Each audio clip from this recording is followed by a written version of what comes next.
All right, Peter Alexander, thank you. Senator Marco Rubio is with us now. Senator, good morning. Good morning. I'm reading a lot of the reviews this morning. A lot of people think you had a very strong performance last night. You hit Donald Trump on a string of substantive issues, things like Obamacare, his hiring practices, Planned Parenthood, the vacancy at the Supreme Court.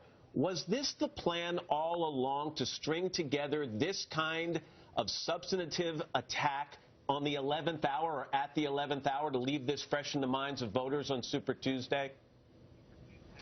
Well, look, the thing here is I'd prefer not to have a fight and an argument with other Republicans, but Donald, as he reminds everyone, has done very well in the early states, and we're on the verge of having someone take over the conservative movement in the Republican Party who's a con artist. He's out there telling people that he's fighting. He's going to, his target audience is working Americans who are really struggling over the last few years in this economy. But he has spent a career sticking it to working Americans. And I understand. I'm just asking more specifically. You've said you don't want to criticize other Republicans. You said that over and over again. But was it the strategy to wait to the last minute so that it's fresh in the minds of voters on Tuesday? No, that was when the debate is. And number two, as he reminds everybody over and over, he's doing well in the polls. So I admit I'm an underdog. I ask people to join my effort at marcorubio.com so we can put a stop to this lunacy. We are not going to turn over the conservative movement to a con artist who is telling people one thing but has spent 40 years sticking it to working Americans and now claims to be their champion. One of the issues that came up last night was the taxes of Donald Trump. By the way, you and Senator Ted Cruz both say you'll release your returns in the coming days. Donald Trump said he can't because he's being audited. He revealed he'd been audited actually for the last several years.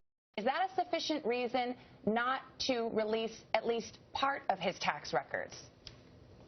Well, and first of all, we'll release ours, and not only will we release ours, but we do a financial disclosure with the Senate every year, so there's really no difference between those financial disclosures and the taxes. Number two, I don't think that's enough. I think Ted Cruz had a good point last night. We need to see those returns to see if the difference between the audited version and what he filed are evidence of wrongdoing. But I think the reason why Donald won't release his taxes is because he hasn't made nearly as much money as he claims he does. I mean, this is a guy that's taken Trump Airlines bankrupt, Trump Vodka, nobody wanted it, Trump Mortgage was a disaster, Trump University was a fraud.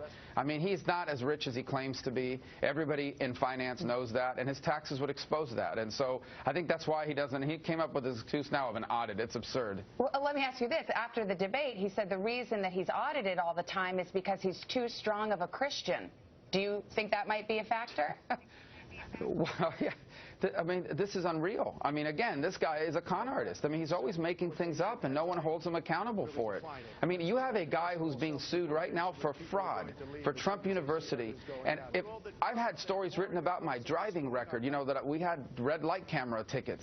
I had some guy go back and write a story about how when I was 18 years old, I got arrested or cited, I should say, for drinking beer in a park after hours. And here's a guy who's being sued for fraud, for defrauding people. Here's a guy who had to pay a judgment for hiring Polish workers illegally to build Trump Towers. And he's being treated with kid gloves by many in the media in the hopes that he's the nominee.